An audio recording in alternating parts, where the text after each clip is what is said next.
ओम जयंती मंगला काली भद्रकाली कपालिनी दुर्गा क्षमा शिवा धात्री स्वाहा स्वधा नमोस्तुते सर्वमंगलमांगल्ये शिवे सर्वार्थसाधिके शरण्ये त्र्यंबके गौरी नारायणि नमोस्तुते सर्वस्वरूपे सर्वेशे सर्वशक्ति समन्विते भयभ्यस्त्राहि नो देवी दुर्गे देवी नमोस्तुते भगवत्यै नमः परम्बिकायै नमः। चलो दे बाबू। हाँ। कौन सूत्र आया? अकथितं च। क्या क्या? अकथितं च। थिथम। थितम। हाँ। अकथितं च। हाँ, था और तो अलग अलग बोला नहीं आता है। फिर से अकथितं च। अकथितम च। इतना क्या परेशान होना है? अकथितम च यही सूत्र है। वो पीछे का हो गया सब। हाँ, हो गया। आवर्तन वगैरह सब हो गया। हाँ, कल हो गया। लग गया ना? हाँ, लगा। कि कोई दिक्कत है उसमें? नहीं। नहीं है कोई। हाँ। चले तो अकथितम च यही सूत्र आया। कितने पद है देखो बाबू। अकथितम इति इति प्रथमैकवचनान्तं च इति अव्ययम। दो ही पद है। अकथितम क्या कहते हैं? अभी तो अकथित कहते हैं ना। अकथित मतलब अनुक्त। अनुक्त, हाँ, क्या कहते कहते हैं? हैं। अभी अनभिहित अकथित अनुक्त ऐसे कहते हैं। हाँ। तो यहाँ पर अकथितम मतलब बाबू अविवक्षितम। क्या अकथितम मतलब? अविवक्षितम। अविवक्षितम ये करना है अर्थ। ठीक है ना? हाँ। अभिवृत्ति देखेंगे तो समझ में आएगा। और कार्यक्रम का वो आ जाएगा अधिकार। हाँ, आ जाएगा। आ जाएगा। कौन सूत्र है ये? कहाँ का है? ये 1-4-51 का। 1-4-51। हाँ। तो उसमें आता है ना कारकम। आ जाएगा। हाँ तो चलो तो अकथितम कारकम और कर्म कर्तुरीप्सिततम हाँ। कर्म के बाद का है हाँ, उसी के बाद 49-51 है तो 50-51 हाँ। आया ना। तो कर्म की अनुवृत्ति भी आ जाएगी। जाएगी। क्या अर्थ बन जाएगा बाबू? कि अकथितम कारकम कर्म संज्ञम स्यात्। अकथितम मतलब अविवक्षितम। तो क्या अर्थ हो जाएगा? अविवक्षितम कारकम कर्म संज्ञम स्यात्। जो अविवक्षित कारक है कैसा है? अविवक्षित कारक है ना? उसकी क्या होती है? उसकी कर्म संज्ञा होती है। अविवक्षित कारक की कर्म संज्ञा होती है। केन रूपेण अविवक्षितम। ये जिज्ञासा होगी कि नहीं होगी? अरे अविवक्षित मतलब कहने की इच्छा नहीं हो। तो केन रूपेण कहने की इच्छा नहीं हो। तो वही लिख रहा है, स्पष्ट कर रहे हैं। वृत्ति लिखते समय वरदराजाचार्य क्या लिख रहे हैं? पढ़ो बाबू। अपादानादि विशेष। जोर से बोलो थोड़ा, धीरे धीरे बोलोगे नहीं। अपादानादि विशेषैः अविवक्षितं कारकं कर्म संज्ञं स्यात्। आया कि नहीं आया? हाँ। कि अपादानादि विशेषैः अविवक्षितम। क्या कहा? अपादानादि विशेषैः अविवक्षितम्। अपादान आदि से संप्रदान है ना। हाँ। और करण अधिकरण इत्यादि विशेष रूप से अविवक्षित जो कारक है ना। जी। वो जो कारक है उसको हम अपादान आदि विशेष रूप से न कहना चाहे। हाँ। समझ में आया? आया। तब उस कारक की क्या हो जाएगी? उस कारक की कर्म संज्ञा हो जाएगी। सीधा सीधा है, कोई इसमें हाँ। उलझने वाली बात नहीं नहीं है। अब इसीलिए इस सूत्र को हम लास्ट में ले आए। जी। वरना तो ये द्वितीय विभक्ति के निरूपण में ही आ रहा था। हाँ। लेकिन तब हम अपादान आदि नहीं ना जान रहे थे। अब तो हम ध्रुवम अपाय पादानम और क्या क्या आधारोधिकरणम इत्यादि इत्यादि सब जान रहे कि नहीं जान रहे?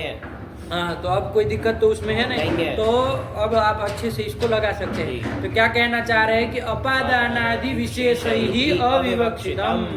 अपादानादि विशेष रूप से है ना। अपादान आदि से ले लोगे ना। अपादान संप्रदान अधिकरण करण इत्यादि रूप से विशेष रूप से जिस कारक की क्या हो जाए? अविवक्षा हो जाए। विशेष रूप से नहीं कहना चाहे। आया ना? अभी तो क्या हो जाए? उसको कर्म के रूप में हम बताना चाहे, हमारी ऐसी विवक्षा हो गई।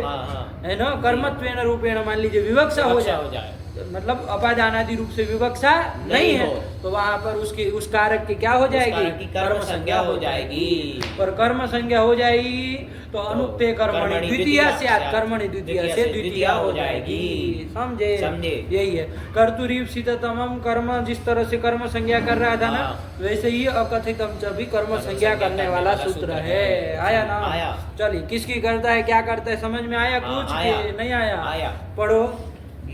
अकथितं च अपादानादि विशेषैः अविवक्षितं कारकं कर्म संज्ञं स्यात्। लगा कि नहीं लगा?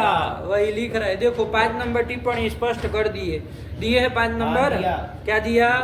दान संप्रदानाधिकरणत्व रूपेण अविवक्षितम कर्मत्वेन विवक्षितम कारकम कर्म संज्ञम इत्यर्थः। अपादानत्व संप्रदानत्व अधिकरणत्व रूपेण अविवक्षितम, उस रूप से वो अविवक्षित है। वक्ता मान लीजिए उसको नहीं कहना चाह रहा है उस रूप से, और कर्मत्वेन विवक्षितम मान लीजिए कर्म रूप से कहना चाह रहा है, तो उस कारक की क्या हो जाएगी, कर्म संज्ञा हो जाएगी। यही इसका सीधा सीधा अर्थ है, कोई परेशानी नहीं ना हो रही, बन गई वृत्ति समझ में? एक बार वृत्ति बोलो, फिर हिंदी में अर्थ बताओ क्या है। अपादानादि विशेषैः अविवक्षितं कारकं कर्म संज्ञं स्यात्। बना? क्या हिंदी में हो जाएगा? अपादान अधिक संप्रदान अधिकरण आदि की विशेष रूप से आदि रूपेण, उसी रूप से विवक्षण कहना है। क्या तुम ये षष्ठी यस्य तस्य करोगे तो फिर हो चुका काम कि अपादान आदि विशेष रूप से अविवक्षित, ये अपादान, किसी को अपादान कहना, किसी को संप्रदान रूप से बताना, किसी को अधिकरण रूप से, ये तो उसकी विशेष रूप से विवक्षा हो गई। तो अपादान आदि विशेष रूप से विवक्षित न हो, विवक्षा न हो जिस कारक की, उस कारक की क्या हो जाएगी, कर्म संज्ञा हो जाएगी। यही कहना है, समझ में आया? चल यही बात है, वही लिखा था ना नीचे, कर्म संज्ञम इत्यर्थः। फिर देखो 6 नंबर एक ननु करके शंका उठा रहे न लगे, याद उसको भी देख लो ताकि समझ में आए। हाँ, ननु हस्तम निदधाति वृक्ष, वृक्ष लिखा ना, वो संधि हो गए, वृक्षे सप्तमी है ना। देवदत्त वृक्षे हस्तम निदधाति, क्या वाक्य है कि देवदत्त वृक्षे हस्तम निदधाति। देवदत्त वृक्ष, वृक्षे सप्तमी है ना, अधिकरण है, तो वृक्ष पर, वृक्ष में हाथ रख रहा है, निदधाति हाथ से मतलब छूता है, रख रहा है, यही ना अर्थ हो जाएगा। तो उसी अभिप्राय से क्या वाक्य है, ध्यान से बोलो। देवदत्त वृक्षे हस्तम निदधाति, समझ में आया कि नहीं आया? ठीक है ना। अब यहाँ पर ये वृक्ष जो है बाबू क्या है, कर्म है, कर्म है, वृक्ष को रख रहा है, वृक्ष अधिकरण है। बोलो पहले फिर से, क्या वाक्य है? देवदत्त वृक्षे हस्तम निदधाति, ये वाक्य है। अब यहाँ पर ये वृक्ष देवदत्त तो करता है, और कर्म कौन है? कर्म है हस्त, हस्तम निदधाति, हाथ को रख रहा है। कहाँ रख रहा है? तो वृक्ष में रख रहा है। तो वृक्ष क्या है? वृक्ष अधिकरण है। आया कि नहीं आया? और अधिकरण होने के कारण वो सब घटा लेना, अधिकरण संज्ञा हो ही जाएगी, और अनक्त अभी अधिकरण में सप्तमी भी हो जाएगी। लेकिन मान लीजिए अब यहाँ पर ये वृक्ष जो अधिकरण है, उसकी अधिकरणत्वेन हमको विवक्षा न हो, हम उसको अधिकरण रूप से न बताना चाहे, तो अधिकरण रूप से विवक्षा नहीं है हमारी, उसकी तो अविवक्षित कारक हो गया कि नहीं हो गया? कारक तो वो है ही, तो उसकी वृक्ष की भी क्या होने लगेगी? कर्म संज्ञा होने लगेगी। इस सूत्र से होनी चाहिए कि नहीं होनी चाहिए? है ना। अरे कोई आपने सीधे सीधे कहा, आपने कोई धातु का परिगणन तो ऐसे सूत्र में किया नहीं। आपने तो बस यही कहा कि अपादान आदि रूप से अविवक्षित कारक की कर्म संज्ञा होती है, यही कहा। तो कोई भी धातु का प्रयोग हुआ हो, किसी का भी प्रयोग हुआ हो, क्या होने लगेगा बाबू? कर्म संज्ञा होने लगेगी। किसकी? वृक्ष अधिकरण है, उसकी भी कर्म संज्ञा होने लगेगी। कब होने लगेगी? क्योंकि हाँ, इसकी जब वृक्ष को हम केन रूपेण बताना नहीं चाहे, अधिकरण रूपेण नहीं, अधिकरणत्वेन रूपेण नहीं बताना चाहे, आया ना, तब उसकी क्या हो जाएगी? कर्म संज्ञा हो जाएगी। वही शंका उठा रहे, ननु से ध्यान रखना, वही लिख रहे, पढ़ो। ननु हस्तम निदधाति वृक्षे इत्यत्रापि कर्मत्व विवक्षा प्रसंग। यहाँ भी कर्म संज्ञा होने लगेगी कि नहीं लगेगी? इत्यत आह, ऐसे समस्या होने के कारण आह, आगे सूत्र में आह क्या? दुही इत्यादि, दुह इत्यादि कह रहे। तो क्या लिखा है 6 नंबर में? दुह इत्यादि कुछ लिखा था ये? हाँ, ये लिखा था। हाँ, वही ध्यान दो। क्या कह रहे हैं? दुहियाच पच दंड रुधि प्रच्छी चिब्रूषासु जिमथ मुषाम कर्मयुक्त स्याद कथितम तथा स्यान्निरीकृष्वहा। एक श्लोक कर दिए जी, श्लोक है ना? तो कारिका है क्या? उसमें बता रहे हैं कि भाई इन्हीं धातु हो, यही धातु होनी चाहिए। कोई भी धातु रहेगी तब वहां पर अविवक्षा होने पर हो जाएगी, ऐसा नहीं है। इन धातु के योग में इन धातु का जो संप्रदान अपादान अधिकरण वगैरह क्या हो? अविवक्षित हो, तब होगी। कोई भी धातु, हम तो चूंकि सूत्र तो सामान्य रूप से कह रहा था कि अपादान आदि विशेष रूप से अविवक्षित हो। कौन? अपादान आदि विशेष रूप से अविवक्षित हो तो उस कारक की कौन अविवक्षित हो? तुम समझ नहीं पा रहे हो क्या बात को? उस कारक की कर्म तो कारक बोलो ना उसको, किसको तुम कहना चाह रहे हो? तो बोल ही नहीं रहे हो, बस खाली अपादान आदि रूप से विवक्षित न हो।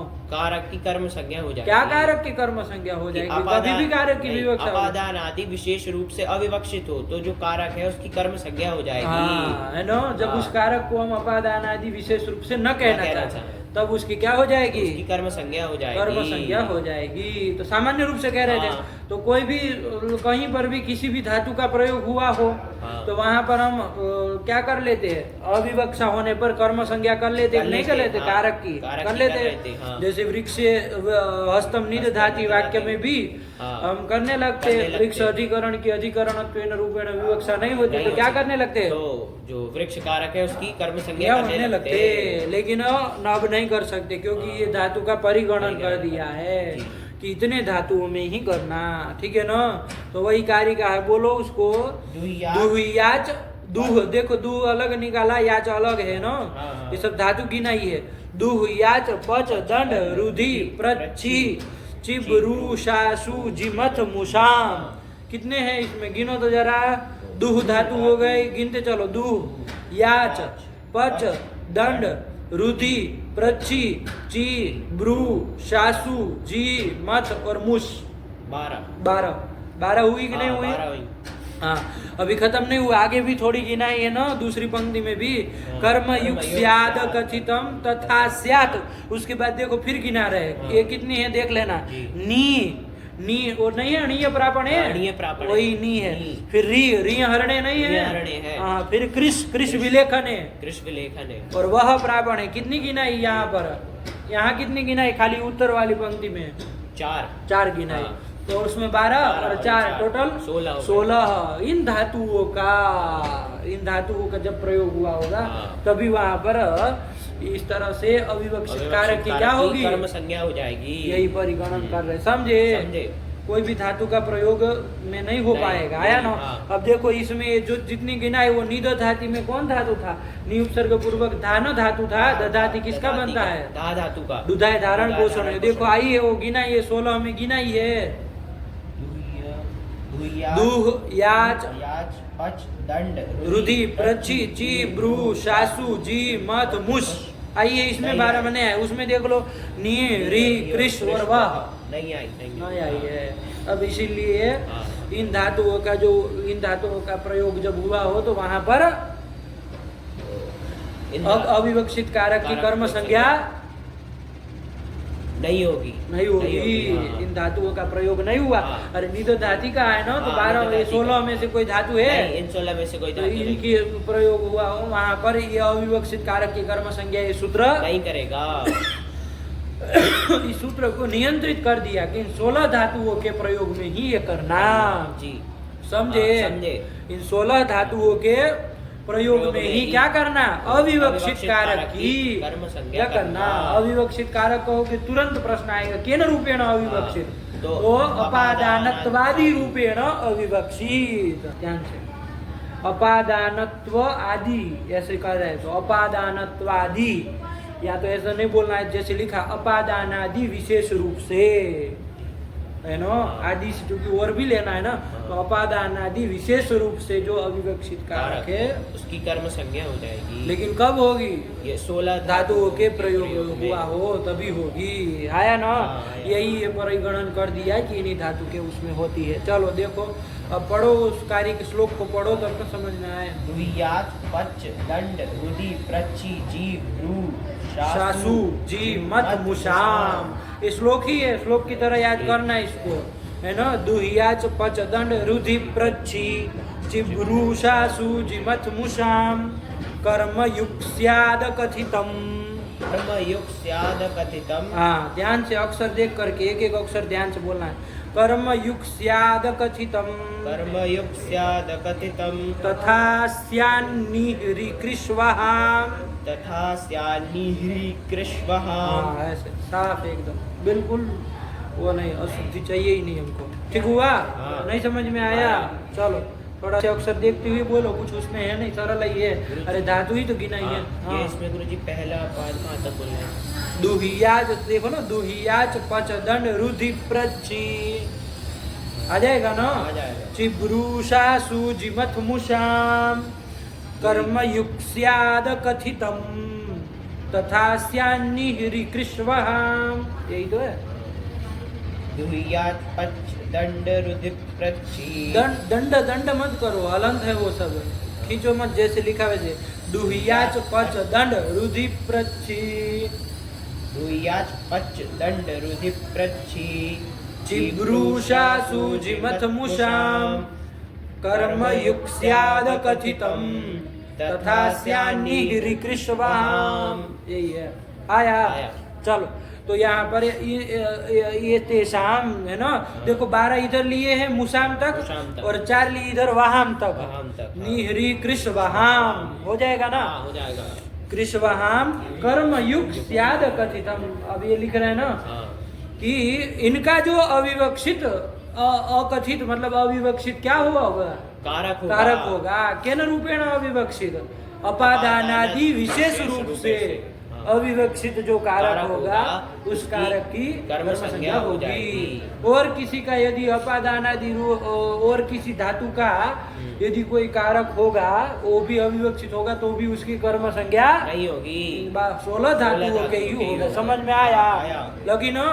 कारिका का अर्थ भी समझना, दोनों में षष्ठी की है, मुसाम और इधर वहाम, है ना। मतलब इन धातुओं का 16 धातु नाम अकथितम लिखा ना सुकारिका में, देखो अकथितम है ना, अकथितम तथा स्यात्। तथा स्यात् मतलब कर्म संज्ञम स्यात्। इन 16 धातुओं का जो अकथित कारक होगा वही कर्म संज्ञक होगा।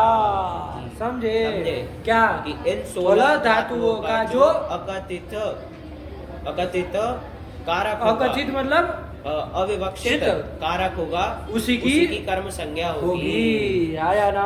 आया। नहीं समझ समझे? एक है।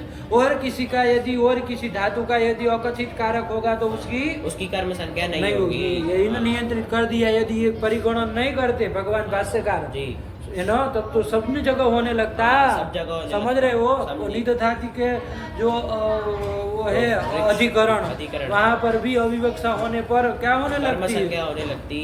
वृक्षम वगैरह बनने लगता ना।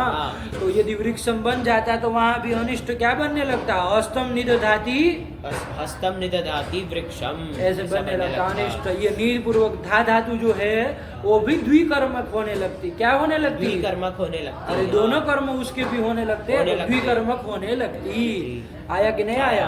लेकिन अब नहीं ना होगी, अब नहीं होगी, द्विकर्मक नहीं होगी। तो एक ही कर्म है ना, एक ही कर्म। चलिए, लेकिन ये 16 धातु बाबू अब द्विकर्मक हो जाएगी, नहीं हो जाएगी? क्योंकि इनका अपना एक जो कर्म मुख्य कर्म जो होगा, 2 कर्म हो जाएंगे, एक मुख्य कर्म एक गौण कर्म। मुख्य कर्म तो वस्तुतः वास्तविक रूप से जो कर्म है वो, और एक दूसरा कर्म जो ये सूत्र कर देगा। समझ में आ रहा है? आया। अविवक्षित अविवक्षा के कारण जो ये अकथितम च सूत्र जिसकी कर्म संज्ञा कर देगा वो गौण कर्म, तो दो कर्म हो जाएंगे। तो ये 16 धातुएं कैसी हो जाएंगी बाबू? द्विकर्मिक हो जाएगी, द्विकर्मक हो जाएगी, द्विकर्मक हो जाएगी, द्विकर्मक धातु हो जाएंगी 16 धातु। आया ना? चलिए, और कोई नहीं ना होगी? नहीं, और कोई चलिए, नहीं। वही है, थोड़ा ध्यान देना। तो एक बार अकथितम च से और ये कारिका से बोल लो वहां तक का। अकथितम च, अकथितम च हाँ, अपादानादि विशेषैः अविवक्षितं कारकं कर्म संज्ञं स्यात्। हुआ ना? हाँ। हाँ, और दुह्याच पच्च दंड रुधि प्रची चीभ्रूषासु जिमत्मुषां कर्म युक्त स्याद कथितम तथा स्यान्निहृकृष्वहाम।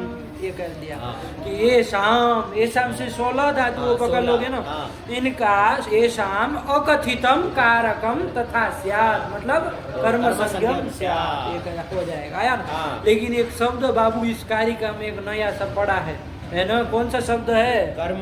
कर्मयुक्त ये दिया। अकथितम अविवक्षितम कारकम का विशेषण दे दिया कि वो अविवक्षित कारक जो है वो कैसा होना चाहिए? कर्मयुक्त होना चाहिए। कैसा होना चाहिए? कर्मयुक्त होना चाहिए। ये भी जोड़ दिए। यदि कर्मयुक्त नहीं होगा तो फिर नहीं हो पाएगी, कर्म संज्ञा नहीं हो पाएगी। कर्मयुक्त होना चाहिए। कौन? अविवक्षित जो कारक आप जिसको बना रहे हैं वो अकर्मयुक्त होना चाहिए। कर्मयुक्त मतलब क्या बाबू? तो कर्मणा युज्यते असौ, कर्मणा युज्यते असौ, कर्म का साथ जिसका योग होता हो ऐसा वो अविवक्षित कारक होना चाहिए। अरे उन धातु का जो मुख्य कर्म है कि नहीं, प्रधान कर्म है कि नहीं, उसके साथ उसका योग यानी कि संबंध होना चाहिए। समझे? कर्म के साथ वो जो मुख्य कर्म है उनके साथ उन कारकों का क्या होना चाहिए? संबंध होना चाहिए। कोई भी संबंध हो, संयोग आदि कोई भी संबंध हो तो वहां पर हो पाएगा। ठीक हुआ ना? कर्मयुक्त शब्द ध्यान में रहेगा ना? ये विशेषण है किसका? अविवक्षित कारक का। अविवक्षितम कारकम का है ना? उन्हीं की न कर्म संज्ञा करना, लेकिन वो होना चाहिए कैसा? कर्मयुक्त होना चाहिए, मतलब कर्म के साथ उसका संबंध होना चाहिए, योग होना चाहिए। लगा? अब उदाहरण देखेंगे ना तो क्लियर होगी बात की क्या कहना चाह रहे हैं। ठीक हुआ? चलिए, अब क्या आया?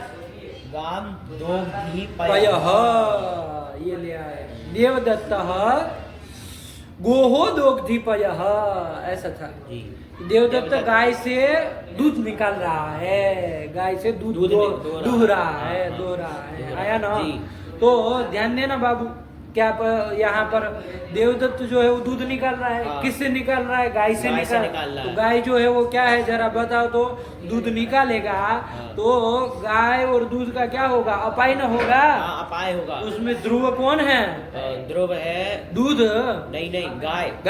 उस गाय की कौन संज्ञा हो जाएगी? अपादान संज्ञा हो जाएगी। अपादान संज्ञा हो जाएगी तो अपादान पंचमी होनी चाहिए। तो क्या वाक्य बन जाएगा? अपने से पहले बना लो। देवदत्त गो की पंचमी गोह ना, गोहो पयः दोग्धी, पयसी पयांसी चलता है ना? तो पयः कर्म है तो कौन विभक्ति की है? पयः तो कर्म है ना? कौन विभक्ति की है? द्वितीया की है। समझे? पयः समझ के प्रथमा मत समझ लेना, द्वितीया है वो। नपुंसक लिंग चलता है ना? जी हाँ, नपुंसक लिंग चलता है। तो क्या बन जाएगा वाक्य? देवदत्त गोहो पयः दोग्धी, देवदत्त गाय से दूध निकाल रहा है, दूह रहा है। ये हो जाएगा? हो जाएगा। अब यहाँ पर तो ये गो जो पदार्थ है वो क्या है बाबू? अपादान है ना? पय तो कर्म है, देवदत्त करता है, दुग्ध क्रिया है। आया ना? वो गो क्या बन रहा है? वो अपादान बन रहा है। लेकिन मान लीजिए अपादानत्वेन रूपेण उसकी क्या हो जाए? अविवक्षा हो जाए। उसको अपादान रूप से वो वक्ता है, उसको अपादान रूप से गाय को न बताना चाहे तो अब उसकी क्या हो जाएगी बाबू? उसकी कर्म संज्ञा हो जाएगी। समझे? तो कर्म संज्ञा हो जाएगी गो की। समझे? समझे। अब गो की जब कर्म संज्ञा हो जाएगी तो कर्म अनुक्त है, तो अनुक्त कर्म में क्या हो जाएगी? सूत्र बोलो, ये द्वितीया क्या होता है? कर्मणि द्वितीया सूत्र से द्वितीया हो जाएगी। तो द्वितीया हो जाएगी तो गो हो की जगह क्या बोलेंगे? गाम। तो वाक्य बोलो, देवदत्त गाम पयः दोग्धी। ठीक हुआ। देखो क्या उदाहरण दिया है, गाम दोग्धीपयः। अब इधर उधर कैसे भी लिखे पय को उधर लिखे आगे लिखे पीछे लिखे उससे कोई मतलब नहीं है। तुमको हाँ। ध्यान में क्या रखना है, गो पदार्थ जो था वो अपादान अपादान था, था। लेकिन उसके अपादानत्वेन रूपेण क्या हो गए, अविवक्षा हो गई। तब हाँ। उसका क्या हो गया, तो कर्म संज्ञा कर्म संज्ञा हो हो गई, गई। आया ना। हाँ। लेकिन अब ये सब कारिका में जो धातु का बताए थे वो सब मिलना चाहिए ना, हाँ। कि वो किसका होना चाहिए, इन 16 में से 16 किसी में से धातु किसी का होना धातु चाहिए का ना। तो होना कौन धातु है यहाँ पर भाई, दोग्धी बनाए ना हम लोग, हाँ। दुह दुह दुह धातु, प्रपूरणे, प्रपूरणे, हाँ, है ना, बनाया। दुहने अर्थ में दुह धातु है कि दुह नहीं धातु, है, हाँ है गुरु। तो उसके उसका ही ना ये वो था, दोग्धी उसी का कारक बना। था। हाँ। अरे दुह धातु का ही तो प्रयोग हुआ है कि नहीं हाँ, हुआ दो है? धातु का ही प्रयोग हुआ है। हाँ, तो यहाँ पर ये जो अपादान था उसके अविवक्षित होने के कारण, अपादानत्वेन रूपेण अविवक्षित होने के कारण उस गो की क्या हो गए, कर्म संज्ञा हो गई। समझ में आया। हाँ, आया। लेकिन वो कहा था वो जो अविवक्षित कारक है वो क्या होना चाहिए, कर्मयुक्त कर्मयुक्त होना होना चाहिए, चाहिए। कर्म के साथ उसका सब योग योग होना होना चाहिए। चाहिए। तो कौन है वो अविवक्षित कारक, कौन है, गाय है ना, गाय है। उसका कर्म के साथ योग होना चाहिए। तो कौन है आपका वो कर्म, मुख्य कर्म कौन है, वो दूध। दूध, हाँ। पय है ना। हाँ। तो वो जो दूध के साथ उसका संयोग संबंध है कि नहीं है, कुछ हाँ है। है कि नहीं, है। गाय का क्या संबंध है, कोई पूछेगे तो क्या कहोगे, गाय का दूध के साथ क्या संबंध है, अवयवी भाव संबंध कहोगे। अरे दूध जो है, ध्यान दो, अब बोल दिए हो तो ध्यान देना, दूध का अवयव होता है क्या, गाय का अवयव होता है क्या दूध, जैसे हाथ तुम्हारा अवयव है कि नहीं हाँ, है, है। वो हाथ काट देंगे तो तुम क्या कहलाओगे, विकलांग कहलाओगे हाँ, ना। विकलांग। तो गाय का यदि अवयव है, थोड़ी बुद्धि लगाओ, दूध निकालने के बाद कोई कहता है विकलांग हो गई गाय, नहीं नहीं नहीं। तो ध्यान रखो अवयव नहीं है। यदि अवयव होता तब तो समवाय संबंध से रहता, हाँ, है ना। जी, जी। या तो हमारी भाषा में कहते तो अवयवावयवी भाव संबंध हाँ। कहते, लेकिन ऐसा अवयव नहीं ना। नहीं है, दूध हाँ। निकालने के बाद कोई ऐसा व्यवहार करता है क्या कि गाय विकलांग हो गई, नहीं करते, नहीं करते। नहीं ना करते। नहीं। यदि अवयव होता तब तो कहते ना भाई, कहते, हाँ। ध्यान रखो, इसलिए अवयव नहीं होता। ये नाखून वगैरह हम लोग अवयव नहीं मानते हैं, अच्छा। है ना, क्योंकि जी। नाखून काटने के बाद नहीं ना कोई कहता है कि अरे ये तो हाँ। विकलांग हो गया, नहीं नहीं ना। नहीं तो कहते। नाखून को भी कहते हैं, नख को अवयव नहीं मानते हैं, मानते, ये हाँ। केश को, बाल को भी अवयव नहीं मानते हैं, हाँ जी। क्योंकि बाल काटने के बाद कोई व्यवहार करता है क्या, नहीं है ना, नहीं करते। कि विकलांग हो गया। नहीं अरे करते, यदि हाँ। किसी का अवयव टूट जाए तो कहते हैं ना विकलांग हो जी। गया। तो फिर ध्यान रखो, इसीलिए ये सब क्या है बाबू, ये सब संयोग संबंध से रहते हैं। आया कि नहीं आया, सहयोग संबंध से। और समवाय संबंध से, तो समवाय संबंध तो अवयवावयवी का हाँ, होता है, अवयवावयवी। तो ये अवयव अवयवी तो है ना, तो नहीं। संयोग संबंध से रहेगा। जी। दोनों द्रव्य है, गाय भी द्रव्य है, दूध भी द्रव्य है, है, हाँ, हाँ। तो दूध का गाय का कौन संबंध होगा, सहयोग संबंध होगा। ध्यान रहेगा। हाँ, ध्यान थोड़ा रहेगा। अब तुम जो अवयवावयवी भाव बोल दिए इसलिए थोड़ा बता रहे हैं, समझ में आया ना, हाँ, आया। थोड़ा दिमाग लगा के विचार करना चाहिए क्या संबंध है, ठीक है। अब संबंध तुम हर बार देखते रहना, वो कर्म का उसके साथ संयोग संबंध होना चाहिए, तभी हो पाएगा। हाँ। तो यहाँ पर गो जो हमारा अविवक्षित कारक है, कारक है, अपादान रूप से हाँ। अविवक्षित कारक है, हाँ। तो उसका कर्म के साथ क्या है, संयोग योग है। कौन सा योग है, संयोग संयोग है। योग मतलब संबंध, तो कौन सा संबंध है, तो संयोग संबंध है। इसलिए यहाँ पर वहाँ पर क्या हो जाएगी, कर्म संज्ञा हो संज्ञा हो जाएगी। थोड़ा ध्यान रखना जी। पड़ेगा, हाँ। ठीक हुआ। हाँ ये कर देना, लग जाएगा ना बाबू, लग जाएगा। तो गाम दुग्धी पय बन गया। चलो, यदि मान लीजिए अपादान रूप से विवक्षा हो, हाँ अपादान विशेष रूप से ही हम उसको कहना चाह रहे, तब तो कर्म संज्ञा नहीं होगी, तब नहीं होगी, हाँ। अविवक्षित होना चाहिए, अविवक्षित। ये भी कहा ना। जी। तो विवक्षा होगी तो क्या कह देंगे, अपादानादि रूप से विवक्षा होगी तो क्या वाक्य बनेगा, तो बनेगा देवदत्त गोः पयः दोग्धी। दोग्धी। आया ना, हाँ। ऐसे ही बना लेना सब। जी। ठीक हुआ, हाँ, चलो ठीक हुआ। तो यही कर दिया, गाम दोग्धी गाम पय। दोग्धी ये तो पय, दूह हाँ। धातु का दे दिया उदाहरण। दूसरा क्या दे रहा है, दूसरा दूह के बाद याच धातु थी ना, हाँ, याच धातु तो थी। याच का दे रहे, देखो बलिम याचते वसुधाम। वसुधाम, है ना, बलि नाम का एक राक्षस हो गया ना, दैत्य हाँ, हो गया, दैत्य उससे वसुधा, वसुधा कहते हैं पृथ्वी को, पृथ्वी वसुधा, है ना, हाँ। वसुधैव कुटुंबकम कहते हैं ना, हाँ। वसुधा एव कुटुंबकम, ये वसुधा ही हमारा कुटुंब है। कुटुंब तो है। वसुधा मतलब पूरी पृथ्वी, पूरा, है ना। जी। तो वसुधा यानी कि बाबू पृथ्वी, पृथ्वी। आया ना। हाँ।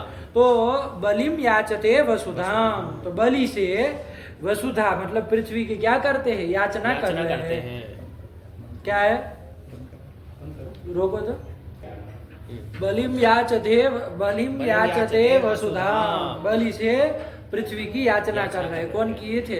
वो किए थे ना, पुराण में कथा, भगवान विष्णु वामन का रूप लेकर के, वो छतरी वाला वामन का रूप लेकर के जाके बलि जब याग वगैरह कुछ कर रहे थे तो उनसे जाके क्या पृथ्वी की मांग किए थे ना। तो वही प्रसंग का वाक्य है, ध्यान रखना कि वामन, हाँ जोड़ देना करता अपने से, वामन सब जगह देवदत्त से क्या जोड़ेंगे, अरे जो वास्तविक है उन्होंने देखा जाए तो वामन वसुधाम याचते, पृथ्वी को मांग रहा है, लेकिन किससे मांग रहा है? बलि से मांग रहे हैं ना। तो बलि क्या है तुम बताओ जरा अपने से, क्या बनेगा? अपादान बनेगा। तो अपादान रूपेण विवक्षा होती तो क्या वाक्य बन जाता? पहले ही बना लो तो बलि का क्या बन जाएगा? पंचमी न कर लोगे उपादान में तो बले है, तो क्या बना लोगे? वामन बले है वसुधाम, बले है वसुधाम याचते, ये ना बनेगा? क्या अर्थ हो जाएगा? कि वामन बलि से पृथ्वी की याचना कर रहे हैं। किसकी?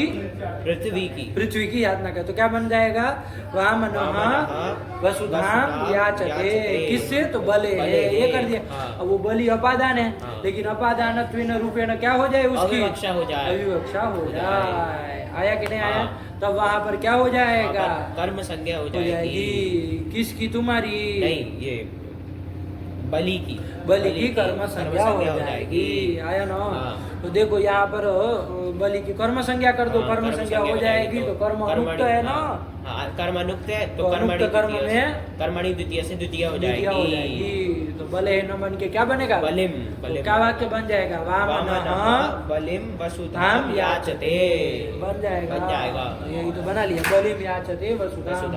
अरे वो कैसे भी लिखे उससे कोई नहीं ना फर्क पड़ेगा। चलो हो गया ना? हो गया, यही कर लिए। ठीक, यहाँ पर कौन धातु का प्रयोग था? याच धातु का प्रयोग था। अब अर्थ के साथ उसका गण वर्ण ये सब तुम देखना है ना। लेकिन याच धातु का है ना प्रयोग। याच धातु का। तो चलो, तो यहाँ पर कर लिए। और क्या कहा था? वो अविवक्षित जो कारक है ना, वो कर्म के साथ उसका योग होना चाहिए ना। तो देखो कर्म जो कौन है वास्तविक मुख्य कर्म कौन है तुम्हारा? वसुधा पृथ्वी है ना। हाँ, तो उसका उसके बलि के साथ योग है कि नहीं है? योग बलि के साथ संबंध होना चाहिए ना। तो क्या संबंध है उसके साथ? अरे वो पृथ्वी उसकी थी ना, उसने जीत लिया था, तो स्वस्वामी भाव संबंध नहीं हो जाएगा? बलि है वो स्वामी है, पृथ्वी उसकी स्व हो जाएगी, तो स्वस्वामी भाव संबंध है। अब ये सब तुम जोड़ लो अपने से, कौन संबंध होगा क्या होगा ये तो तुम देखो। कम से कम आया ना? चलो बना ना? तो कर्म युग हो है ही वो, मतलब कर्म के साथ उसका योग हो रहा है, इसलिए हो गया। चलिए हो गया, आया ना? तो दो धातु का देख ली। तीसरी धातु कौन है? पच धातु है। तो पच आई, क्या आया देखो पच में? तो तंडुलानोदनम पचती, तंडुलान ओदनम पचती। तो देखो पच धातु का प्रयोग किया है। तो यहाँ पर अब देखो क्या कहना चाह रहे हैं? देवदत्त पचती, देवदत्त पका रहा है। क्या पका रहा है? ओदनम पचती।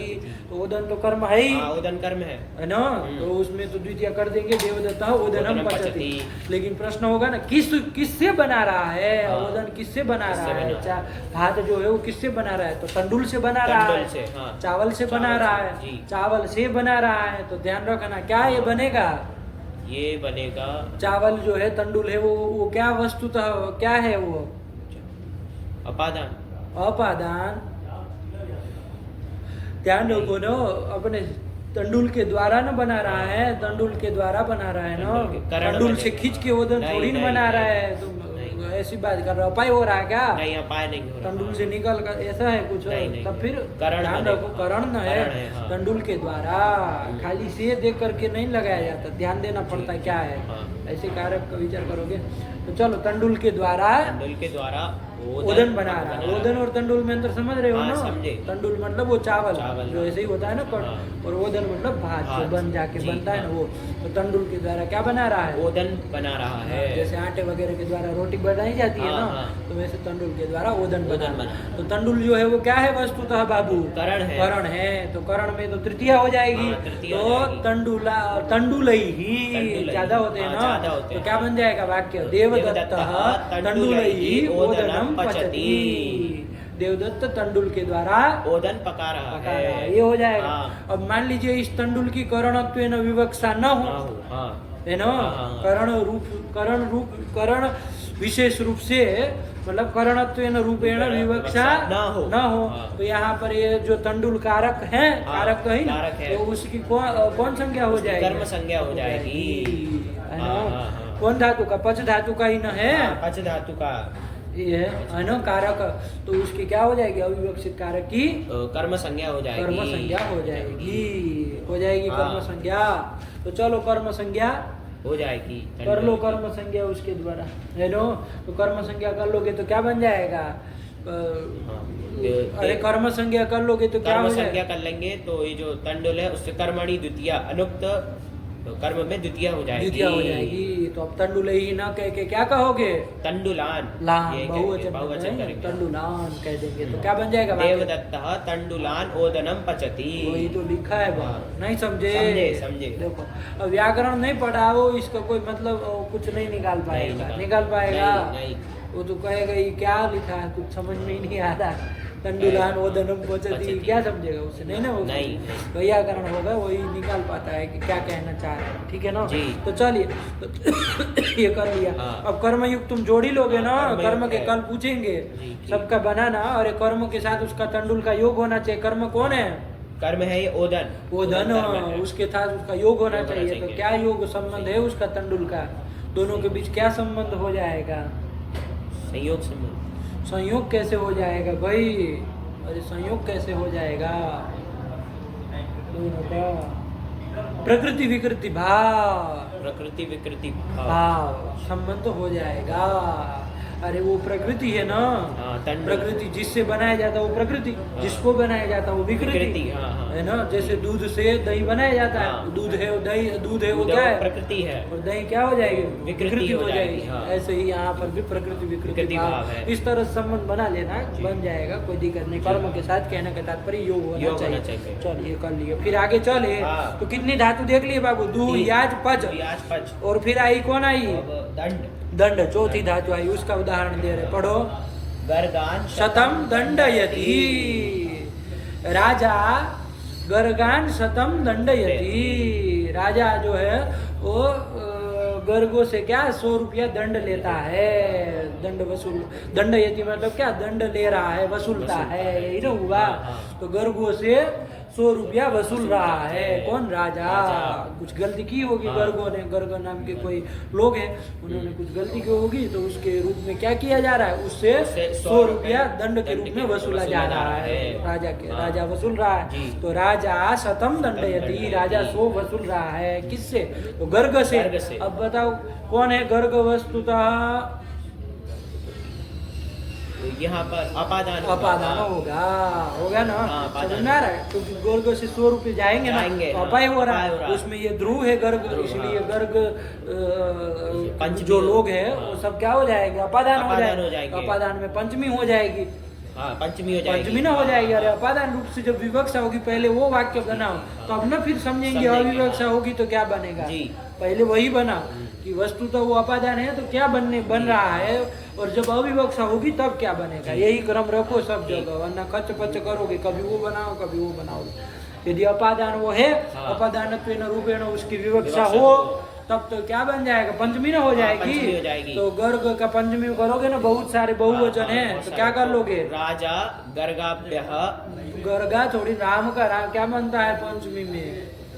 रामेभ्यः ये तो न हो जाता ये तो है। हो जाता अरे व्याम थोड़ी ने। हाँ, राजा गर्गेभ्यः शतम दंडयति। राजा गर्गों से, गर्ग लोगों से 100 रुपया दंड वसूल रहा है। 100 रुपया वसूल रहा है। आया ना? आया। तो यही तो कर दिया। हाँ, कर अब मान लीजिए इसकी अपादानत्वेन रूपेण अविवक्षा हो जाए हाँ, हाँ। गर्गों की, है ना, उसको अपादान के रूप से न कहना चाहे वक्ता, हाँ। है ना, उसके हाँ, ऊपर। हाँ। अरे ये सब कारक है ना, विवक्षा के जी, ऊपर हाँ, होते विवक्षा के हैं। ऊपर। मान लीजिए किसी वक्ता की ऐसी विवक्षा हो गई कि भाई इसको हम अपादान नहीं बनाना नहीं चाह बनाना रहे चाह रहे हैं, हैं, हाँ। अपादानत्वेन रूपेण अविवक्षा हो गई, तो फिर क्या हो जाएगा वहां पर? ये जो गर्ग कारक है उसकी कर्म संज्ञा कर्म हो संज्ञा हो जाएगी। जाएगी। कर्म संज्ञा हो जाएगी। कर्म संज्ञा हो जाएगी। तो कर्म संज्ञा कर देंगे तो कर्मणि द्वितीया द्वितीया हो जाएगी। तो क्या बन जाएगा? राजा राजा गर्गान शतम दंडयति। है ना? आया कोई दिक्कत नहीं है। तो यही कर लिया बाबू। कर्म योग होना चाहिए उसका, कर्म के साथ उसका योग होना चाहिए। तो कर्म कौन है आपका? शत है, 100 रुपया। उसका योग है कि नहीं कर्मों के साथ? संबंध है ना? कौन संबंध है? अरे 100 रुपये उसी के न थे, वही ना वसूल किए जा रहे उनसे। तो कौन संबंध है? संयोग संबंध। क्या हर जगह संयोग करोगे तो फिर हो चुका काम। स्वस्वामी भाव नहीं हो जाएगा। अरे 100 रुपया मालिक है ना पहले, तो वो वसूल जब दे देगा तब तो खत्म हो गया उसका स्वामित्व। लेकिन जब तक तो उसके पास है ना, अभी तो वसूल है। ठीक है ना? तो इस तरह से भी कर लेना, अपने से उपसंबंध लगाता। ठीक है ना? टीका टिप्पणी में देखोगे तो लिखा भी होगा, लेकिन थोड़ा अपना दिमाग लगा करके कर लेना। आया ना? चलिए ठीक हुआ। तो गर्गान शतम दंडयति बन जाएगा। चलो, यहाँ कौन धातु का प्रयोग था? दंड का ना। चलिए हो गए। कितनी धातु देख ली बाबू? 4। अब आई 5वीं कौन आई? रुधिर रुद्ध धातु है ना? रुधिर आवरणे। अरे रुद्रादि गण की पहली धातु है, रुणद्धि बनाए थे। रुधिर आवरणे। चलो, तो उसका उदाहरण दे रहे, क्या दे रहे हैं? व्रजम अवरुणद्धि गाम। अवरुणद्धि अवपूर्वक रुद्ध धातु का रुणद्धि बन रहा है। तो अवरुणद्धि गाम। देवदत्त गाम अवरुणद्धि। देवदत्त गाय को रोक रहा है। अरे उपसर्ग लग गया ना। आवरण मतलब तो ढकना होता है, लेकिन अब उपसर्ग लगा ना तो अवरुद्ध कर रहा है, रोक रहा है। गायों को देवदत्त रोक रहा है। लेकिन कहाँ रोक रहा है भैया? तो व्रज में रोक रहा है। व्रज नाम का देश है ना, तो व्रज देश में क्या कर रहा है? गायों को रोक रहा है देवदत्त। आया ना? तो यहाँ पर ध्यान देना, व्रज क्या बन रहा है अपने से बताओ? अधिकरण बन रहा है। तो चलो, तो अधिकरण रूपेण विवक्षा होगी तब तो व्रज का क्या बन जाएगा? व्रज ना बन जाएगा। तो क्या वाक्य बन जाएगा? बनाओ। देवदत्त व्रजे गाम अवरुणद्धि बन गया। अब इसकी अधिकरण रूपेण अविवक्षा हो जाए किसकी? व्रज की। आया ना? गाय के साथ उसका संबंध हो ही जाएगा। अब तुम लगाना है ना, इतना लंबा करेंगे तो हो चुका काम। आया? वो अविवक्षा हो जाएगी तो क्या हो जाएगा? यहाँ पर अविवक्षा हो जाएगी तो व्रज की कर्म संज्ञा हो जाएगी। बहुत सुंदर। और अकर्म अनभिहित कर्म में क्या हो जाएगी? कर्मणि द्वितीय से द्वितीया हो जाएगी। क्या बन जाएगा? व्रजम बन जाएगा। तो क्या वाक्य बन जाएगा? देवदत्त व्रजम गाम अवरुणद्धि बन जाएगा। चलो आगे चले। अवरुणद्धि रुद्ध धातु का हो गया ना। फिर कौन है? प्रच्छि। अरे प्रच्छ धातु है ना, वो इक्ष्टिपो धातु निर्देश किया है इन्होंने। प्रच्छ गिप्सायाम, पूछने अर्थ में प्रच्छ धातु है ना। तो उसका उदाहरण दे रहे, पढ़ो। माणवकम पंथानम पृच्छति, है ना? माणवकम पंथानम पृच्छति, है ना? देवदत्त पृच्छति। देवदत्त पूछ रहा है। क्या पूछ रहा है? पंथानम मतलब मार्ग पूछ रहा है। अरे पथिन शब्द है ना उसका द्वितीय में पंथानम, तो मार्ग रास्ता पूछ रहा है। किससे पूछ रहा है? किसको पूछ रहा है? तो माणवक को पूछ रहा है ना? माणवक कहते बालक को, छोटा बालक होता है ना, उसको कहते माणवक। समझे? तो देवदत्त माणवक से, बालक से क्या कह रहा है? रास्ता पूछ रहा है। समझे? बालक को रास्ता पूछ रहा है, भैया ये रास्ता ऐसे कैसे, कहाँ से जाएगा? फलाने जगह जाना है, कहाँ से जाएंगे? तो ऐसे रास्ता पूछ रहा है। इसी अभिप्राय से वाक्य है। आया ना? तो क्या हो जाएगा यहाँ पर? पृच्छति कह रहे हैं ना? पृच्छति। हाँ,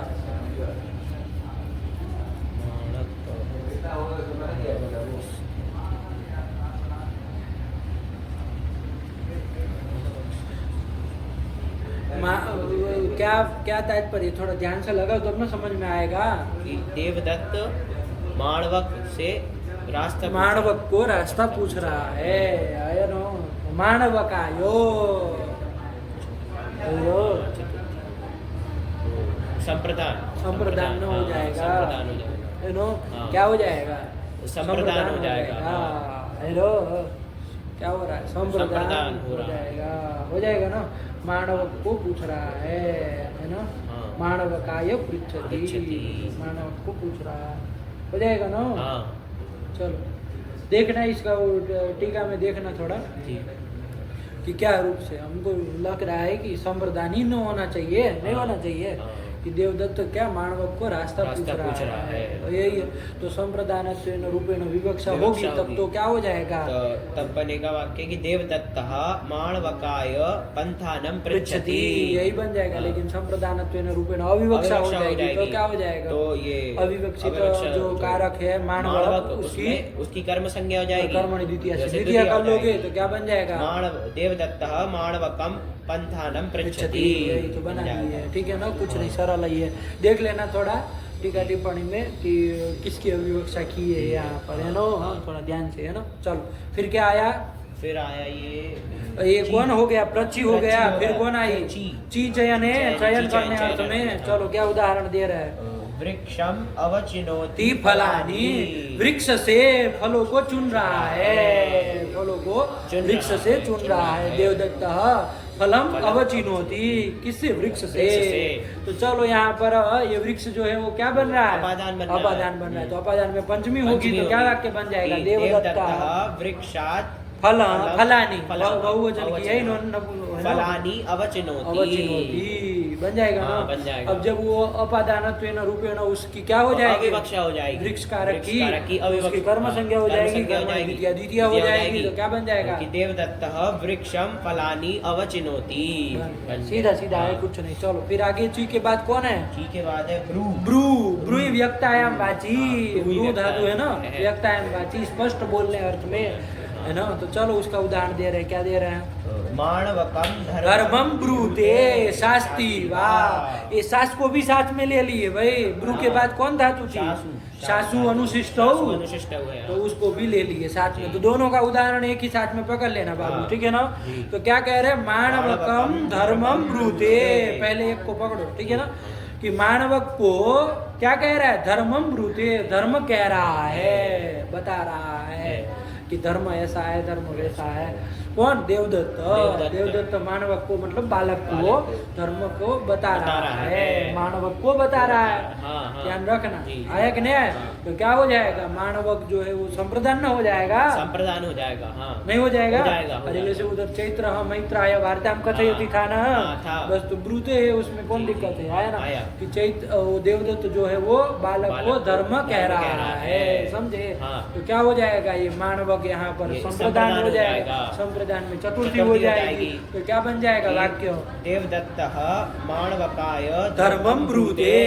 लेकिन मानवक की जब संप्रदानत्वेन रूपेण अविवक्षा हो जाए, तब मानवक की क्या हो जाएगी? कर्म संज्ञा हो जाएगी। कर्म संज्ञा हो जाएगी, तो कर्म अनुक्त कर्म कर्मणि द्वितीया हो जाएगी। तो मानवकम, तो क्या वाक्य बन जाएगा? देवदत्तः मानवकम धर्मम ब्रूते। खत्म आया। इसी तरह शास्त्री ले लो बाबू, है ना, वाक्य वही रखना है। तो देवदत्त मानव को क्या कर रहा है? धर्म को शासन कर रहा है ना। शासन करना और बताना में अंतर होता है। बताना तो खाली बता दिए, शासन में भी बताना ही होगा। अनुशासित कर रहा है तो लेकिन फिर उसको मानना पड़ेगा।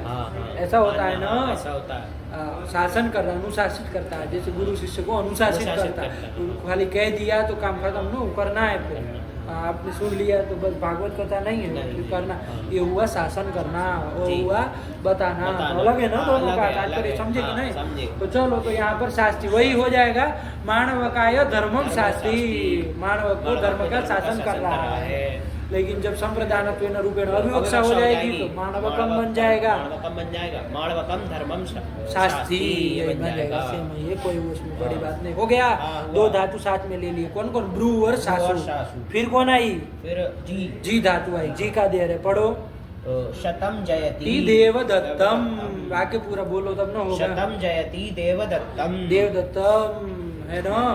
देवदत्त से 100 रुपया जीत रहा है देवदत्त से 100 रुपया जीत रहा है। कौन? यज्ञदत्त जीत रहा है। अब यहाँ चूंकि इन्होंने देवदत्त को उसमें ले लिया है, हाँ। तो अब करता हम देवदत्त को ही नहीं ना बनाएंगे, किसी को बना लो, राम को बना लो, चाहे उसको बना लो, यज्ञदत्त को बना लो, है नो। तो भाई भाई चल रही है। यज्ञदत्त शतम जयति, यज्ञदत्त 100 रुपया जीत रहा है। किससे? देवदत्त से जीत रहा है नो। तो देवदत्त से जीत रहा है, तो देवदत्त क्या है तुम्हारा? अपादान होगा तो देवदत्त के पंचमी में करके क्या बन जाएगा वाक्य? यज्ञदत्त देवदत्तात् शतम जयति, यही ना बन जाएगा। देखो ये पूरा कारक पढ़ा है तो फटाक से निकल जा रहा है ना, वरना सब हमको ही बताना पड़ता ये अपादान यहाँ है यहाँ, और तुम भी खाली मानना होता, अपने से विवेक करके नहीं ना जान पाते। लेकिन अब जब पूरा कारक हो गया तुम कह सकते हो नहीं ये यही है, ये वाला कारक है, तो क्या बन जाएगा? यज्ञदत्त देवदत्तात् शतम जयति। जी धातु का प्रयोग है। तो यहाँ पर अपादानत्वेन रूपेण विवक्षा थी तो पंचमी की, लेकिन अविवक्षा हो जाए मान लीजिए, तब क्या हो जाएगी? कर्म संज्ञा, कर्मणि द्वितीया से द्वितीया देवदत्तम बन जाएगा। तो क्या बन जाएगा? यज्ञदत्त देवदत्तम शतम जयति, वही तो बनाया है, शतम जयति देवदत्तम। लगा ये कर लिया। फिर अब जी हो गया, कौन आई उसके बाद? मथ आई। तो मथ का उदाहरण दे रहे हैं। मथ धातु है ना मंथन करने अर्थ में, मंथन करना, मंथन करके निकाला इसी अर्थ में। चलो मंथन करने अर्थ में क्या कह रहे हैं? पढ़ो। सुधाम क्षीरनिधिम मथनाति, है ना। क्षीरनिधि, क्षीरनिधि किसको कहते हैं? क्षीर समुद्र, क्षीर समुद्र है ना, उससे सुधा, सुधा कहते हैं अमृत को। तो अमृत को मंथन, अरे देवता लोगों ने किया था ना, किया था। तो देवता चाहे राक्षस सब लोग मिलके किए थे, तो देवता मथनाति है ना। देवता जो है वो क्या कर रहे हैं? मंथन कर रहे हैं। किसका? सुधा, अमृत का। लेकिन किससे मंथन कर रहे हैं? किससे निकाल रहे हैं? तो क्षीर समुद्र से निकाल रहे हैं अमृत को, क्षीर समुद्र से अमृत को निकाल रहे हैं, मंथन कर रहे हैं ना, निकाल रहे हैं ना। तो यहाँ पर ध्यान रखना, ये क्षीर निधि जो है वो क्या है तुम्हारा? वो अपादान है। अपादान है। तो क्या क्षीर निधि का क्षीर निधि बनना चाहिए। तो क्या बन जाएगा कि देवता, देव, एक वचन इसलिए कर दे रहे क्योंकि मथनाति लिखा है ना, इसलिए देव क्षीर निदेः मथनाति। किसको मथनाति? कर्म तो बोलो, वास्तविक जो कर्म मुख्य कर्म है उसको तो बोलो। देव सुधाम क्षीर निदेः, इधर उधर नहीं करो, कर्म से बोलो वाक्य, खटपट नहीं करो। देव क्षीर निदेः सुधाम मथनाति, है ना। क्षीर समुद्र से अमृत को क्या मंथन कर रहे हैं, निकाल रहे हैं, आया ना। हो जाएगा, समझ में आया। तो क्षीर निधि अपादान है, अपादान रूपेण मान लीजिए अविवक्षा हो जाए, तब उसके क्या हो जाएगी? कर्म संज्ञा हो जाएगी, कर्मणि से द्वितीय भी हो जाएगी। तो क्या बन जाएगा? बन जाएगा देवः क्षीर निधिम सुधाम मथनाति बन जाएगा। कोई इसमें बड़ी बात नहीं है, नहीं समझे? चलिए वही कह रहे हैं, ठीक हुआ ना। फिर मुष् धातु, देवदत्तम। देखो इसमें लिखा है नो मथ, ये सुधाम क्षीर निधि में 1 नंबर देखो, 1 नंबर लिखा है कि अत्र क्षीर निधि है गौण कर्मत्वम, क्षीर निधि गौण कर्म बन जाएगा। आया कि नहीं? आगे मथनाति का अर्थ क्या है वो लिख रहे हैं ना। तो मथनाते है आलोडन पूर्वक निस्सारणार्थत्वात्। ये मथ धातु जो है उसका अर्थ क्या है? आलोडन पूर्वक निस्सारण करना, आलोडन करके निस्सारण निकालना, ये अर्थ है जी। मथ धातु का क्या अर्थ है? आलोडन पूर्वक निस्सारण मतलब निकालना। तो आलोडन पूर्वक निस्सारण किसका कर रहे हैं? सुधा का कर रहे हैं, अमृत का कर रहे हैं। किससे कर रहे हैं? तो क्षीर निधि से कर रहे हैं। तो आया ना समझ में? बता रहे कि अपादान है वो, लेकिन अविवक्षा हो जाएगी तो वो कर्म संज्ञा हो जाएगी और द्वितीय हो जाएगी। बन गया। चलो फिर क्या आया? मुष् धातु का, मुष् धातु, मुष् ना आई। अरे देखो इसका खत्म होने आया, 12 में से लास्ट है मुष् आई, आया ना। तो मुष् का क्या दे रहे हैं? देवदत्तम शतम मुषणाति, मुष स्तेय चोरी करने अर्थ में। देवदत्त से 100 रुपया चुरा रहा है, यज्ञदत्त है वो 100 रुपया चुरा रहा है। किससे? देवदत्त से, है ना। 100 रुपया उससे छीन रहा है, चुरा रहा है, यही हो जाएगा। तो देवदत्त क्या है बाबू? अपादान अन हो जाएगा। पंचमी होनी चाहिए तो क्या वाक्य बन जाएगा? यज्ञ दत्तः देवदत्तात् शतम मुषणाति। जब अपादानत्वेन रूपेण अविवक्षा हो जाएगी तो देवदत्त कारक की क्या हो जाएगी? कर्म संज्ञा हो जाएगी। द्वितीय अभी कर लोगे तो क्या बन जाएगा? यज्ञ दत्तः देवदत्तम शतम मुषणाति। काम खत्म हुआ, सरल ही है। चलो फिर ये हो गए 12 धातु के उदाहरण। अब 4 ठो बाबू उत्तरार्ध में गिनाए थे, कौन दिए है? नी, हरि, कृष और वह। सबका एक ही साथ उदाहरण दे देंगे कि अलग अलग दे रहे, एक ही साथ दे रहे। देखो क्या लिख रहे, पढ़ो। ग्रामम अजाम नयति हरति कर्षति वहति वा। चारों का एक ही साथ है ना। ऋणीय प्रापणे, ऋय हरणे, कृष विलेखने, वह प्रापणे। सब इन्हीं अर्थों में धातु है ना। सब पढ़े हो तुम इसको? नहीं ना पढ़े हो? पढ़े हो ना। चलिए तो क्या कहना चाह रहे हैं? तो ग्रामम अजाम ऐसे लिखा ना, तो गांव में अजा को ले जा रहा है। देवदत्त गांव में अजा को ले जा रहा है। देवदत्त ले जा रहा है, किसको ले जा रहा है? अजा को। अजा कहते हैं बकरी को। तो बकरी को ले जा रहा है, कहाँ ले जा रहा है? गांव में ले जा रहा है। तो गांव क्या चीज है? अधिकरण है। अधिकरण है। अधिकरण है। अधिकरण है। अधिकरण विवक्षा होगी तो ग्राम का क्या बन जाएगा? ग्रामे। ग्रामे तो क्या बन जाएगा? देवदत्त ग्रामे अजाम नयति। नयति मतलब ले जा रहा है कि नहीं? ऐसे ही हरति का वाक्य बना लो, सेम ही बन जाएगा ना। देवदत्तः ग्रामे अजाम हरति मतलब देवदत्त गांव में बकरी का हरति कह दिया तो हरण कर रहा है, वरना री हरण हरण कर रहा है ऐसे ही कह दो। ले जा रहा है कह दो, हरण कर रहा है कह दो, है ना। फिर तीसरा बना लो, देवदत्त ग्रामे अजाम कर्षति। कर्षति खींच रहा है, कर्षण कर रहा है, खींच रहा है। तो गांव में बकरी का कर्षण कर रहा है, खींच रहा है, ले जा रहा है, इन अर्थ हो जाएगा। चलो, और वह प्रापण तो है ही, वह मतलब ले जा रहा है। तो क्या वाक्य बन जाएगा? देवदत्तः ग्रामे अजाम वहति। चारों का अलग अलग बना लिए। चारों में क्या है? ये ग्राम जो आपका क्या बन रहा है बाबू? अधिकरण बन रहा है। अधिकरण बन रहा है। अधिकरण में सप्तमी हो जाती है। तो सप्तमी कर लिए तो क्या बन गया? देवदत्तः ग्रामे अजाम नयति हरति कर्षति वहति वा। वाह इसलिए जोड़ रहे, किसी को भी ले लो, ऐसा नहीं कि चारों चाहिए। अरे कोई भी रहेगा तो हो जाएगा, ठीक। अब मान लीजिए अधिकरणत्वेन रूपेण क्या हो जाए उसकी? अविवक्षा हो। किसकी? ग्राम कारक की। तो वहाँ पर कर्म संज्ञा कर लेंगे। कर्म संज्ञा कर लोगे तो कर्मणि द्वितीय से अनुक्त कर्म में द्वितीय कर लेंगे। अलग अलग वाक्य बोलना है सबका, है ना। तो क्या बन जाएगा? देवदत्तः ग्रामम अजाम नयति, देवदत्तः ग्रामम अजाम हरति, देवदत्तः ग्रामम अजाम कर्षति, देवदत्तः ग्रामम अजाम वहति। इन धातुओं के भी जो कथित कारक होगा, कर्मों के साथ योग होना चाहिए तो हो ही जाएगा। कर्म के साथ योग अब तुम कर ही लोगे। संयोग आदि जो भी सस्वामी भाव हो, कहीं प्रकृति विकृति भाव हो, संयोग संबंध हो, कहीं समवाय हो, अपने से देख लेना है कि कौन सा संबंध बैठ रहा है। कोई इसमें बड़ी नहीं हो जाएगा ना, हो जाएगा। तो चलिए यहाँ पर सब जगह इन बार कितनी धातु टोटल? 16 धातुओं का जो ये अविवक्षित कारक था, कहीं पर संप्रदान अविवक्षित था, कहीं अपादान अविवक्षित था, कहीं पर अधिकरण रूप से अविवक्षित थी, कहीं करण रूप से अविवक्षित। तो वहाँ सब जगह कर्म संज्ञा कर ली और सब जगह द्वितीय कर ली। समझ में आया? एकदम सूत्र क्लियर हो गया, ठीक हो गया। चल यही कर दिया है। और आगे देखो बाबू क्या लिखा है, पढ़ो। अर्थ निबंधन नियम संज्ञा आया रो। अर्थ निबंधना यम संज्ञा। ये जो 16 धातु ये गिना है ना बाबू, वो अर्थ को लेकर के निबंधन किया है। उन 16 धातुओं में हमारा तात्पर्य नहीं है। उन 16 धातुओं का जो अर्थ है तदर्थक कोई और भी धातु रहेगी तो वहाँ पर भी इस तरह से हो जाएगा। ये 16 धातु तो उन अर्थ में है ही, वो तो है ही ना। जैसे पहली कौन है? दूह। दूह प्रपूर्ण है। दूह ने अर्थ में दूह धातु है। फिर याच, याच मांगने अर्थ में याच धातु है। तो वो मांगने अर्थ में वो तो है ही, लेकिन उसके अलावा भी यदि कोई और धातु मांगने अर्थ में है तो वहाँ पर भी यदि अपादान आदि रूप से अविवक्षित कारक होगा तो उसकी कर्म संज्ञा कर लेगा।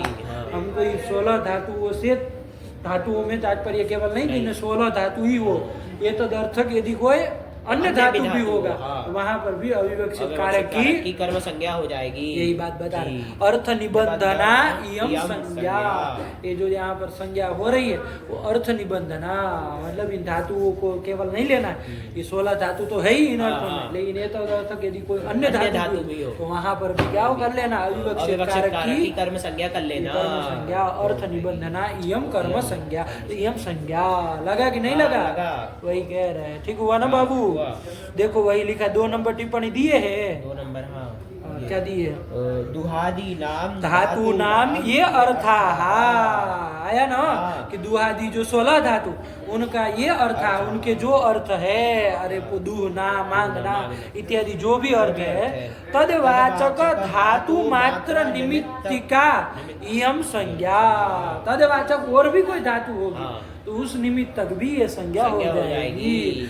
केवल 16 धातु को ही निमित्त नहीं बनाना है, अरे कह रहे हैं ना इन 16 धातुओं का जो अविवक्षित कारक, तो ये 16 धातु ही केवल निमित्त तक नहीं है, इन 16 धातुओं का जो अर्थ है तद अर्थक कोई और भी धातु वो भी सब निमित्त बन जाएगी। तन निमित्तिका ये कर्म संज्ञा है, समझे? अभी तक तो हमको जैसे कार्य का देखे वैसे यही लग रहा था कि इन 16 धातु को ही निमित्त बना करके ये कर्म संज्ञा हो रही है। तो शब्द निबंधना लग रही थी ये 16, लेकिन कह रहे वो केवल 16 धातु के शब्द में उनमें ही तात्पर्य नहीं है, तदर्थक कोई भी धातु रहेगी तो भी ये कर्म संज्ञा हो जाएगी, समझे? उसी को लिखा अर्थ निबंधना इयम संज्ञा, लगी ना पंक्ति? अर्थ निबंधना इयम संज्ञा। इयम संज्ञा, इयम संज्ञा कौन संज्ञा? कर्म संज्ञा कथितम च से होने वाली जो कर्म संज्ञा है वो अर्थ निबंधना है, ठीक हुआ? चलिए, तो इसीलिए देखो एक और उदाहरण 1-2 दे रहे हैं। क्या दे रहे हैं? बलिम भिक्षते वसुधा, भिक्षते कर दिया, याचते था उसकी जगह भिक्षते कर लिया। मांगने अर्थक धातु है, भिक्ष धातु है, भिक्ष धातु है मांगने अर्थ में। तो बलि से पृथ्वी की भिक्षा मांग रहे हैं, कौन? वामन, वामन देवता जो भगवान विष्णु का अवतार है ना, वो बलि से पृथ्वी की क्या कर रहे हैं? भिक्षा मांग रहे हैं, याचना कर रहे हैं, यही ना होता है। तो देखो अब यहाँ याच धातु का प्रयोग नहीं है, कौन धातु का प्रयोग है? भिक्ष धातु का प्रयोग है। तो अब यहाँ पर ये सूत्र कर देगा कि नहीं कर देगा? कर देगा, क्योंकि ये अर्थ निमित्ति का संज्ञा है। यदि ये कहते कि इन 16 धातु का ही प्रयोग हो तो 16 में भिक्षा आया है? नहीं आया। तो यहाँ पर ये सब कर्म अविवक्षित कारक की कर्म संज्ञा नहीं हो पाती, लेकिन अब हो जाएगी। आया ना? तो कर लेना, अपने से पहले वाक्य बना लो, क्या बनना चाहिए इसमें? बलि क्या है यहाँ पर? अपादान है, तो बले है होना चाहिए, तो क्या बन जाएगा? वामन बले है वसुधाम भिक्षते, वामन बलि से पृथ्वी की भिक्षा मांग रहे हैं, हो जाएगा, हो जाएगा ना? लेकिन बलि की जब अपादानत्वेन रूपेण अविवक्षा हो जाएगी, और 16 धातुओं में से कोई नहीं है, लेकिन जो याच आया उसका अर्थ मांगना, तदर्थक ही ये भिक्ष धातु है। इसलिए इसके रहते हुए भी यहाँ पर अविवक्षित कारक जो बलि है उसकी कर्म संज्ञा हो जाएगी, द्वितीय हो जाएगी, तो क्या बन जाएगा? बलिम वामनः बलिम वसुधाम भिक्षते, बना आया कि नहीं? तो वही कह रहे हैं। फिर आगे फिर लिख रहे हैं मानवकम धर्मम भाषते अभिधत्ते भक्ति इत्यादि, और भी 3 धातु ले ली। भाषते में भाष धातु, फिर अभिधत्ते में अभिपूर्वक धा धातु, फिर वक्ति में वच परिभाषण, सब कहने अर्थ में है। भाषते मतलब कह रहा है, अभिधत्ते अभिधान कर रहा है मतलब बता रहा है, यही ना हुआ। और वक्ति मतलब कह रहा है तो आ ही रहा है। तो ये सब धातु कहने अर्थ में ही है ना? किसकी कौन से पर्यायवाची पकड़ी जा रही है? ये कौन सी आई थी इसमें ऐसी? हाँ बोलो ना, ब्रू धातु। ब्रू धातु कहने अर्थ में थी ना, तो तदर्थ कोई भी धातु रहेगी। अरे अर्थ लेना है इन धातुओं का, तो इन अर्थों में 16 धातु तो है ही, इसके अतिरिक्त यदि कोई भी धातु रहेगी तो स्पष्ट रूप से कहने अर्थ में ये 3 धातु है, तीनों एक ही तरह की है ना। तो यहाँ पर सब जगह क्या हो जाएगा? इनके योग होने, इनके रहने पर भी यहाँ पर अविवक्षित कारक की कर्म संज्ञा हो जाएगी। तो मानवक को धर्म देवदत्त कह रहा है, तो मानवक क्या है? मानवक को कह रहा है ना। मानवक क्या चीज है?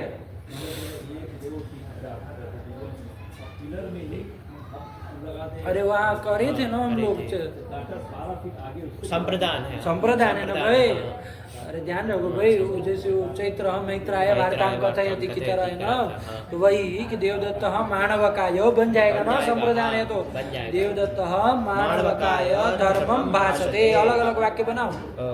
देवदत्तः माणवकाय धर्मम भाषते, फिर देवदत्तः माणवकाय धर्मम अभिधत्ते, अभिधत्ते मतलब अभिधान कर रहा है, कह रहा है, यही ना अर्थ हुआ। फिर देवदत्तः माणवकाय धर्मम भक्ति, यही हो जाएगा। हाँ। ये तो संप्रदानत्वेन रूपेण विवक्षा अविवक्षा हो जाएगी तो माणवक कारक की कर्म संज्ञा हो जाएगी, कर्मणि द्वितीया से द्वितीया हो जाएगी, माणवकम बन जाएगा। माणवकम तो बन तीनों जाएगा। बना दो अलग से। देवदत्तः माणवकम धर्मम भाषते, देवदत्तः माणवकम धर्मम अभिधत्ते, देवदत्तः माणवकम भक्ति भक्ति बन जाएगा। इत्यादि। इत्यादि। अब आदि से और भी अब तुम बनाना, ये तो अर्थ कोई भी धातु कोई का भी धातु, प्रयोग हो, हाँ। है ना, ये कोई भी धातु हो तो उसका जो अविवक्षित कारक कारक होगा होगा, हाँ। वो कर्मयुग भी होना कर्मयुग, चाहिए। हाँ। कारी का से निकला है जी, ना, हाँ। सूत्र में तो नहीं कहा था कुछ, लेकिन कारी का जो से, भाष्यकार ने परिगणन किया उसमें बता रहे वो कर्मयुग कर्मयुग होना होना चाहिए, चाहिए। कर्म के साथ उसका योग होना योग होना चाहिए। चाहिए। तो ऐसे अविवक्षित कारक की कर्म संज्ञा हो जाएगी, है ना, कर्म संज्ञा अकथितम च कर देगा, कर देगा। तो फिर अनुक्त कर्म में द्वितीय भी हो जाएगी, कर्मणि द्वितीय से द्वितीय हो जाएगी, तो वाक्य सब बन जाएंगे। नहीं बना बना एकदम हाँ, क्लियर, एकदम। सूत्र आया आया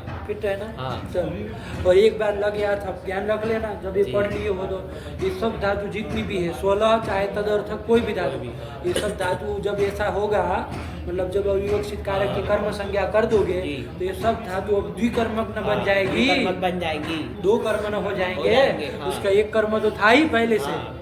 सबका, हाँ, मुख्य कर्म जो जो मुख्य था, कर्म हाँ। कर जो कर्म वगैरह से जिसकी कर्म संज्ञा हाँ। की वो कर्म तो था ही मुख्य कर्म।